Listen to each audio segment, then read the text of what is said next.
সামনে বিধানসভা নির্বাচন, সেই নির্বাচনকে কেন্দ্র করে বিধানসভা নির্বাচনের প্রস্তুতি শুরু করল তৃণমূল কংগ্রেস। বর্ধমান টাউন হলে আয়োজিত বিশেষ কর্মী সভায় দেখা গেল তৃণমূল কংগ্রেসের তৎপরতার ছবি।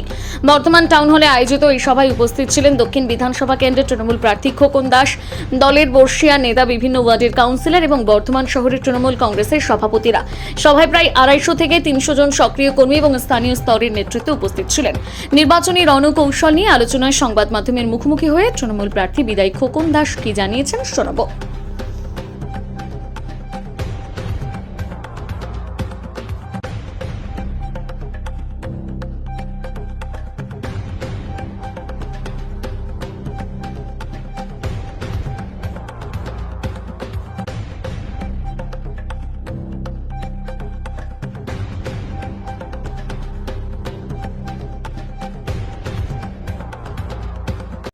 আমরা আমাদের বিধানসভা নির্বাচনকে সামনে রেখে আজকে আমাদের বর্ধমান শহরের আমাদের কাউন্সিলর এবং দলের সভাপতিরা, তাছাড়া আমাদের জেলার যারা সিনিয়র নেতা আছেন এবং বিভিন্ন পাড়ায় যারা আমাদের দলীয় গুরুত্বপূর্ণ আমাদের দলের কর্মী, সেই রকম প্রায় 250-300 কর্মীকে নিয়ে আমরা টাউন হলে একটা কর্মী সভা ডেকেছি। কিভাবে বিধানসভা নির্বাচন 35টা ওয়ার্ড তথা শহরে আমরা কিভাবে পরিচালনা করব, সবার মতামতের ভিত্তিতে আমরা প্রতিটি ওয়ার্ডে আমাদের কাজকর্ম আমাদের চলবে।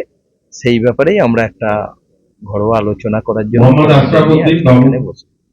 মূলত এটা খুব যারা ক্লোজ, যারা একদম ক্লোজ কর্মী, পার্টের না। পার্টের হলে তো আমাদের অনেক লোককে বলতে হতো। এটা কিছু কিছু ওয়ার্ডে তো আমাদের কমিটির বাইরেও কিছু গুরুত্বপূর্ণ ছেলে আছে যাদের নির্বাচনে একটা বড় ভূমিকা থাকে, সেই রকম কর্মীদেরই আমরা এখানে দেখি।